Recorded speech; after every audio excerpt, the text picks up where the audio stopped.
time to learn English, our chance to get ahead. It's time to learn English, our chance to get ahead.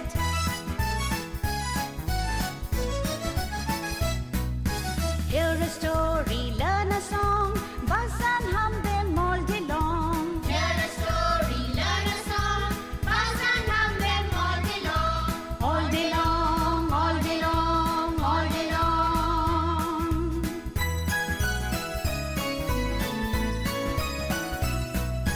Crack a puzzle, play a game, read a book and light a flame. Crack a puzzle, play a game, read a book and light a flame. Light a flame, light a flame, light a flame.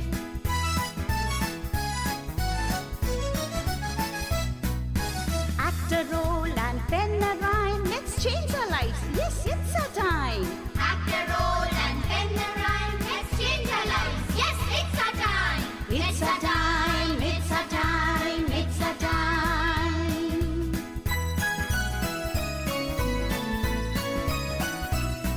Our time to learn English.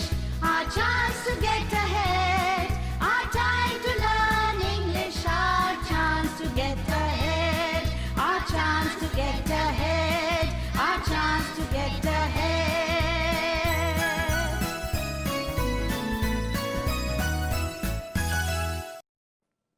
Good morning. કેમ છો? તો આજે તમારા માટે સરસ મજાની બીજી rhyme શોધી રાખી છે. તો ચાલો સાંભળીએ ધ રાઇમ હિક. તો કેવી લાગી રાઇમ? રાઇમ પછી ચાલો જઈએ ડૉક્ટર સ્વરૂપ રાવલના વર્ગખંડમાં અને સમજીએ કે એ આપણી ટેક્સ્ટબુકની વાર્તા કેવી રીતે વાંચે છે અને તેના આધારે કઈ કઈ પ્રવૃત્તિઓ કરે છે. ચાલો. I will tell you a story. You have to listen carefully. Okay? Yes. The tower clock in Juna Bazaar is very old. All the three hands of the clock quarreled one day. You know what quarreled means? No? Quarreled means to have a fight. Do you know what means to fight? Yes. Yeah, jagdo karyo. Do you understand? Okay. All the three hands of the clock quarreled one day. The thin hand shouted, I am very fast. You know what that means? What does that mean? The thin hand said, I'm very fast. The long hand screamed, but I am not very slow.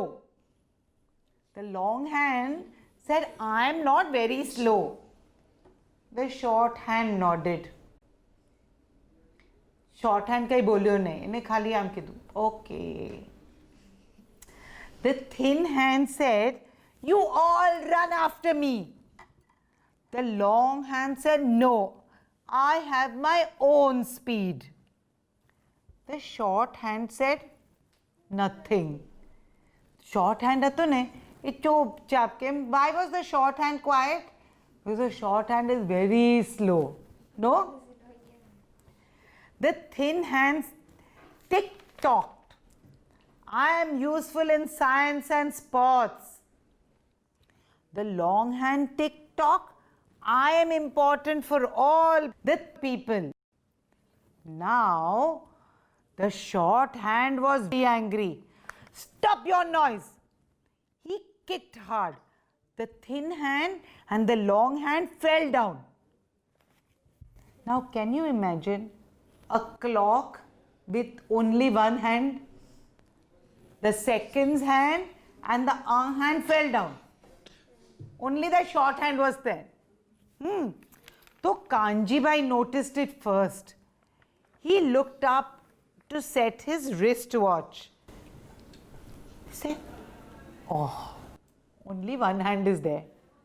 So he informed the municipality. The municipality replaced it with a digital clock. તમને ખબર છે digital clock એટલે શું? તમે digital clock જોયું છે?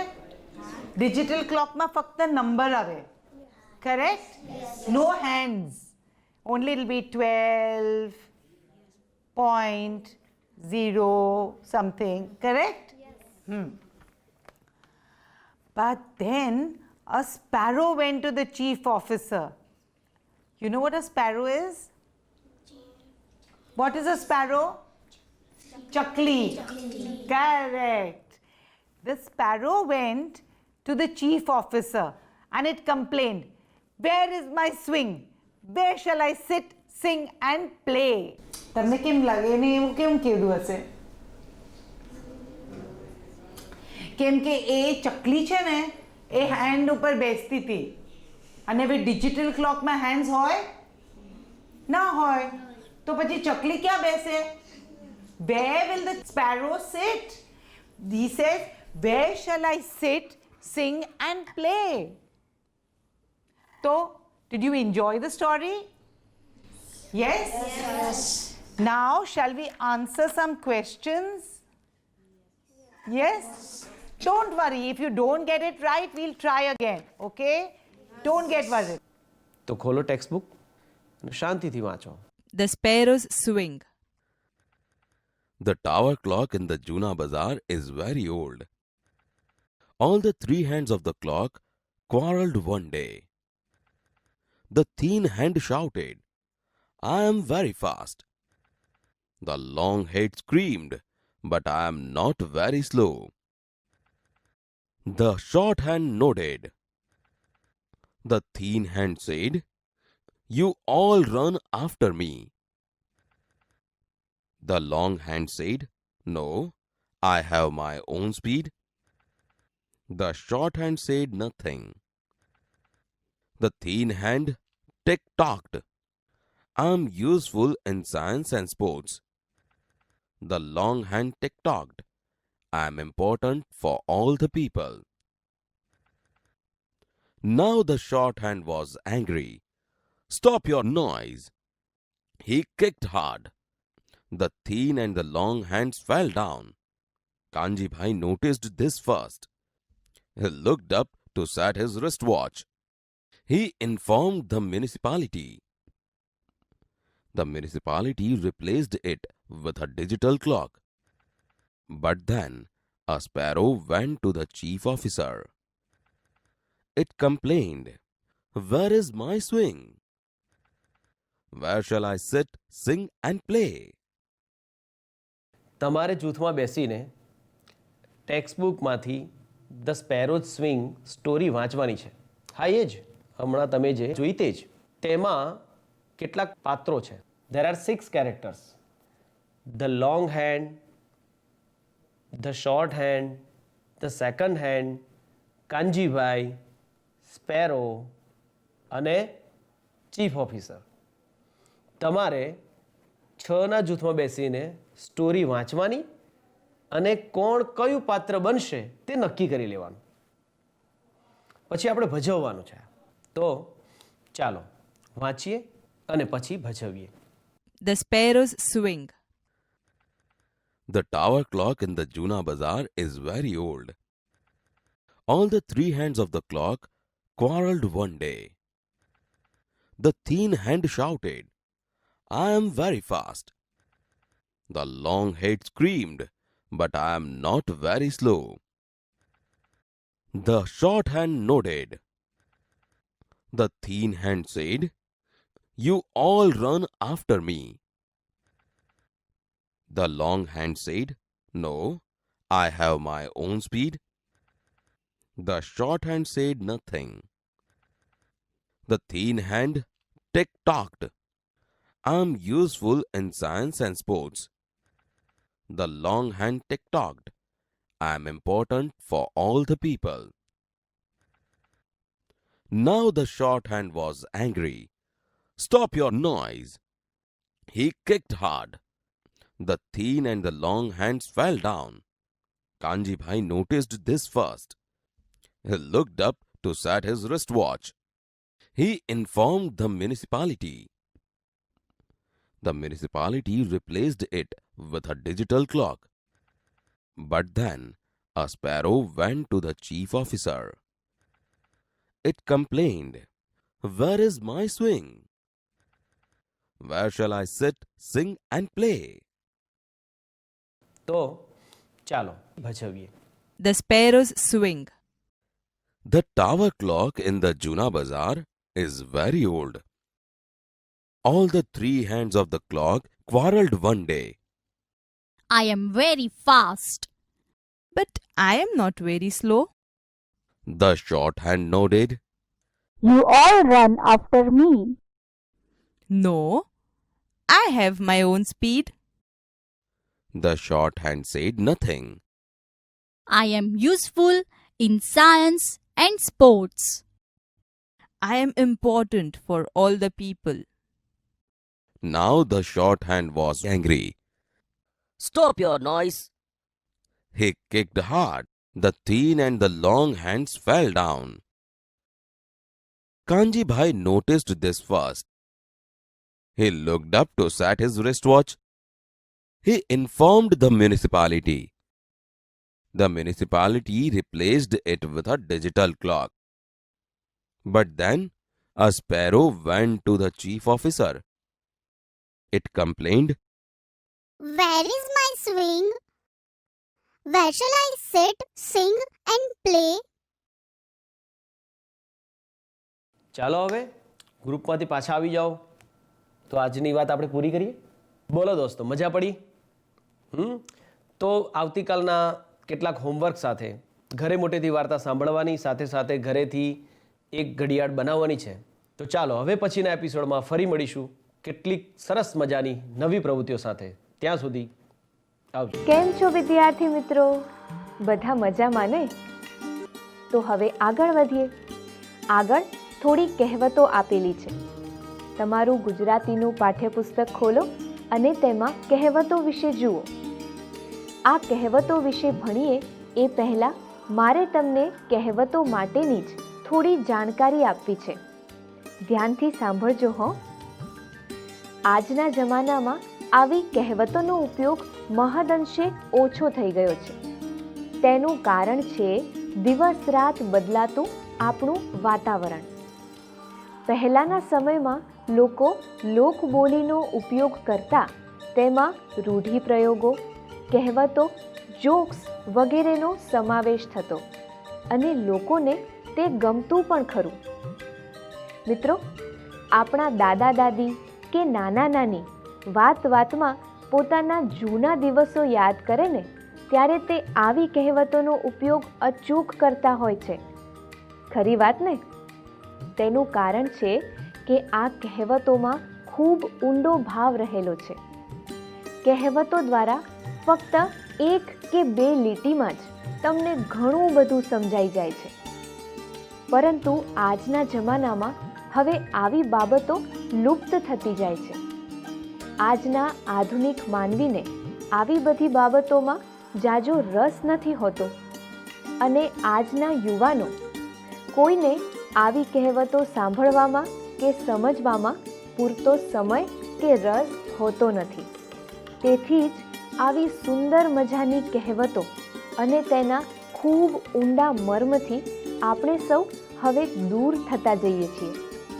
પણ મિત્રો, તમે જરા પણ ચિંતા ન કરતા, કારણ કે જો તમને આ કહેવતો ગમતી હોય તો આવી જ બીજી ઘણી બધી કહેવતો તમે તમારા ઘરે જઈને તમારા વડીલો પાસેથી પણ સાંભળી શકો છો અને તમારા વર્ગ શિક્ષક તેમજ વડીલો પાસેથી આવી કહેવતો વિશેની ખૂબ માહિતી જરૂરથી મેળવજો. તો ચાલો હવે આપણે આ પાઠ્યપુસ્તકમાં આપેલી કહેવતો પર નજર કરીએ. તો બધા તૈયાર છો ને? ચાલો ધ્યાનપૂર્વક જુઓ. કપાળમાં ઉગે વાળ તો ભાલમાં ઉગે ઝાડ, અર્થાત સાવ ઉજ્જડ અથવા જ્યાં ઝાડ પાન જોવા ન મળે. હવે આગળની કહેવત જુઓ.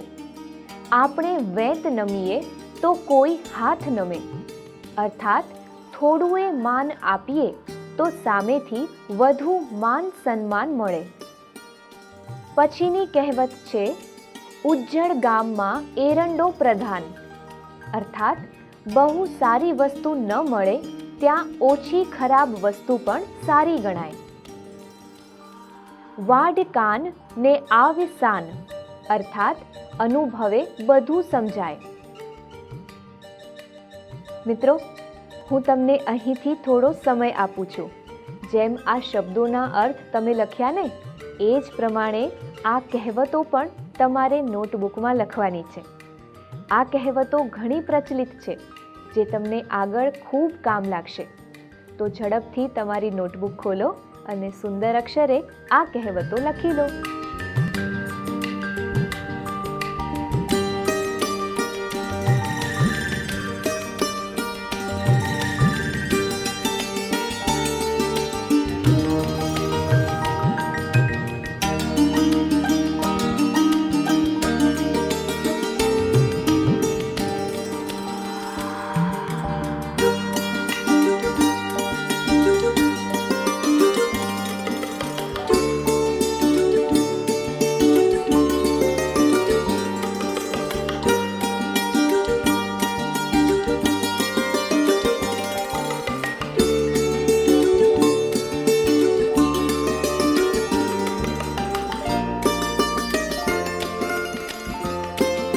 મિત્રો, હવે ભાષા સજ્જતા અંતર્ગત આપણે વિરામ ચિહ્નોની સમજ મેળવીએ. તો તમારું ગુજરાતીનું પાઠ્યપુસ્તક ખોલો અને તેમાં ભાષા સજ્જતા વિશે જુઓ. તેમાં આપણે અર્ધવિરામ, ગુરુ વિરામ તથા અવતરણ ચિહ્ન વિશે શીખીશું. તો ચાલો જોઈએ. અર્ધવિરામ એટલે જે વાક્ય ખંડોમાં અલ્પ વિરામનો ઉપયોગ થઈ ચૂક્યો હોય તેવા વાક્યખંડોને જોડવા માટે અર્ધવિરામનો ઉપયોગ થાય છે. આગળ આપણે ગુરુ વિરામના ઉપયોગ વિશે જોઈએ. ગુરુ વિરામ એટલે વાક્ય પૂરું થયું નથી, પરંતુ એ વાક્ય સાથે જોડાયેલ બીજું વાક્ય હવે આવે છે તેનું સૂચન ગુરુ વિરામ ચિહ્ન કરે છે. ટૂંકમાં ગુરુ વિરામ ચિહ્ન એમ સૂચવે છે કે આ વાક્ય પૂર્ણ થયું હોય એવા પ્રકારનું છે, પરંતુ તે વાક્ય પછી પણ કશુંક આવે છે. આગળ આપણે અવતરણ ચિહ્ન વિશે શીખીએ. અવતરણ ચિહ્ન એટલે જ્યારે કોઈ વ્યક્તિએ કહેલી વાત બરાબર એના જ શબ્દોમાં કહેવાતી હોય ત્યારે અવતરણ ચિહ્નનો ઉપયોગ થાય છે. વાક્યમાં વપરાયેલા પદોમાંથી જે પદ કે શબ્દો જુદા રાખવા માંગતા હોઈએ તેવા પદ કે શબ્દોની આજુબાજુ પણ આ અવતરણ ચિહ્ન મુકાય છે, અને તેની નિશાની તો તમને સૌને ખબર જ છે.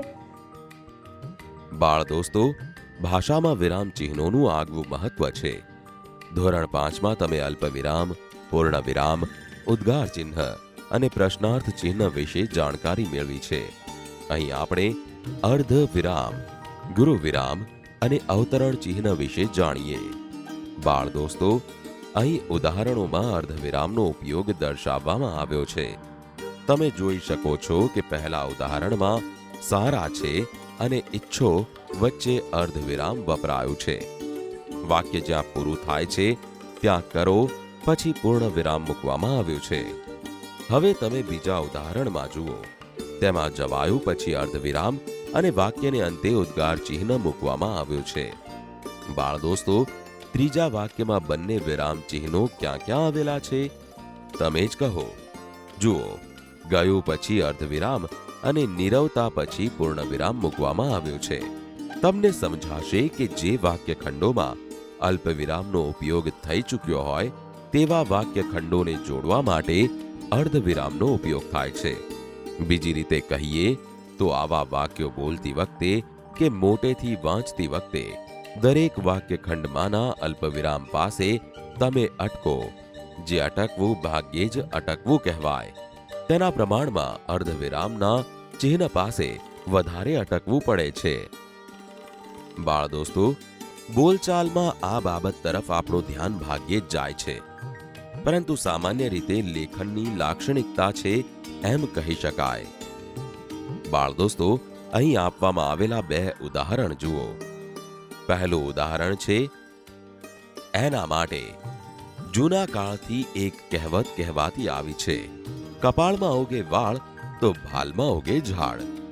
અહીં વાક્યમાં આવી છે અને કપાળમાં એ બે શબ્દો વચ્ચે ગુરુ વિરામનો ઉપયોગ થયો છે. તમે જોઈ શકો છો કે આ વાક્ય પૂરું થયું નથી. જો વાક્ય પૂરું થયું હોત તો પૂર્ણ વિરામ જ આવત, પરંતુ એ વાક્યની સાથે જોડાયેલ એક બીજું વાક્ય હવે આવે છે તેનું સૂચન ગુરુ વિરામ કરે છે. એટલે કે ગુરુ વિરામ ચિહ્ન એમ સૂચવે છે કે વાક્ય પૂરું થયું હોય એવા પ્રકારનું છે ખરું, પરંતુ હવે પછી પણ કશુંક આવે છે. બાળ દોસ્તો, હવે બીજા વાક્યમાં આ ગુરુ વિરામનો ઉપયોગ ક્યાં થયો છે? ત્યાં કેમ ગુરુ વિરામ જ વાપરવામાં આવ્યો તે કહો. બાળ દોસ્તો, અહીં આપવામાં આવેલા બે ઉદાહરણો જુઓ. પહેલું ઉદાહરણ છે, એ કહળસંગ ભાઈ, ઘડી સાત બળદિયાને તાણી ઝાલો ને.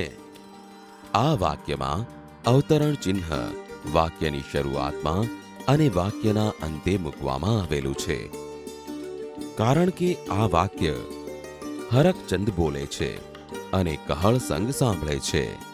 જ્યારે કોઈ વ્યક્તિએ કહેલી વાત બરાબર એના જ શબ્દોમાં કહેવાતી હોય ત્યારે અવતરણ ચિહ્ન વપરાય છે. વાક્યમાં વપરાયેલા પદોમાંથી જે પદ કે પદોને જુદા રાખવા માંગતા હોઈએ તે પદ કે પદોની આજુબાજુ પણ આ ચિહ્ન મુકાય છે. એની નિશાની સામાન્ય રીતે અહીં વાક્યની શરૂઆતમાં અને વાક્યના અંતે બતાવવામાં આવી છે તેવી છે. બાળ દોસ્તો, હવે બીજા વાક્યમાં આ અવતરણ ચિહ્ન ક્યાં આવેલું છે તે કહો.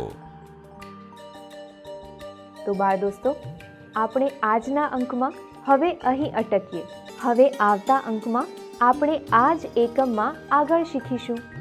એકમને અંતે આપેલ અભ્યાસ અને સ્વાધ્યાયના પ્રશ્નો વિશે શીખીશું અને સ્વાધ્યાયના અંતે આપેલી પ્રવૃત્તિ વિશે પણ જોઈશું. તો આપણે આ અભ્યાસ અને સ્વાધ્યાયના પ્રશ્નો પર એક નજર નાખીએ. અભ્યાસનો પહેલો પ્રશ્ન જુઓ. અભ્યાસ પ્રશ્ન 1માં આપણે વૈકલ્પિક ઉત્તરોના જવાબ શીખીશું, જેમાં સાચો વિકલ્પ શોધી સામેના ખાનામાં લખવાનો છે. ત્યાર પછી પ્રશ્ન 2માં દરેક પ્રશ્નનો ઉત્તર એક વાક્યમાં આપવાનો છે. ત્યારબાદ પ્રશ્ન 3માં આપેલ પ્રશ્નોના ઉત્તર આપવાના છે. હવે સ્વાધ્યાયના પ્રશ્નો જોઈએ. સ્વાધ્યાય પ્રશ્ન 1માં પ્રશ્નોના ઉત્તર લખવાના છે. પ્રશ્ન 2માં અહીં આપેલ વિરામ ચિહ્નોનો ઉપયોગ થયો હોય તેવું એક વાક્ય પાઠમાંથી શોધીને લખવાનું છે. ત્યારબાદ પ્રશ્ન 3માં શબ્દ સમૂહો માટે એક શબ્દ આપવાનો છે. પ્રશ્ન 4માં તમારા વિસ્તારમાં બોલાતી કહેવતો જાણો અને લખો. તમારા ઘરમાં કોઈ વડીલની મદદ લઈ આ કહેવતો જાણી અને લખજો. ચાલો હવે છેલ્લે આપેલ પ્રવૃત્તિ વિશે પણ આપણે જોઈએ. પ્રવૃત્તિ: સ્થાનિક વિસ્તારની કે અન્ય બીજી લોકકથાઓ મેળવી વર્ગમાં અને પ્રાર્થના સભામાં રજૂ કરો. રેડિયો ટેલિવિઝન પર આવતા લોક ડાયરાના કાર્યક્રમ સાંભળો, જુઓ અને તે વર્ગમાં કે પ્રાર્થના સભામાં રજૂ કરો. કહેવત સંગ્રહ પોથી અને રૂઢિપ્રયોગ સંગ્રહ પોથી તૈયાર કરો. મિત્રો, આ અભ્યાસ અને સ્વાધ્યાયના પ્રશ્નો તમારે ગૃહ કાર્યમાં જાતે લખવાના છે. આવતા અંકમાં આપણે આ અભ્યાસ અને સ્વાધ્યાયના પ્રશ્નો વિશે મળીને શીખીશું, પણ આજે નહીં, આવતા અંકમાં. અને હા, સાથે સાથે તમારે તમારા લખેલા જવાબ પણ ચકાસવાના છે. તો તમે અભ્યાસ અને સ્વાધ્યાયના પ્રશ્નોનું ગૃહ કાર્ય કરવાનું ભૂલતા નહીં હો ને? તો હવે જલ્દી મળીશું આવતા અંકમાં. ત્યાં સુધી ખૂબ મજા કરો. આવજો મિત્રો.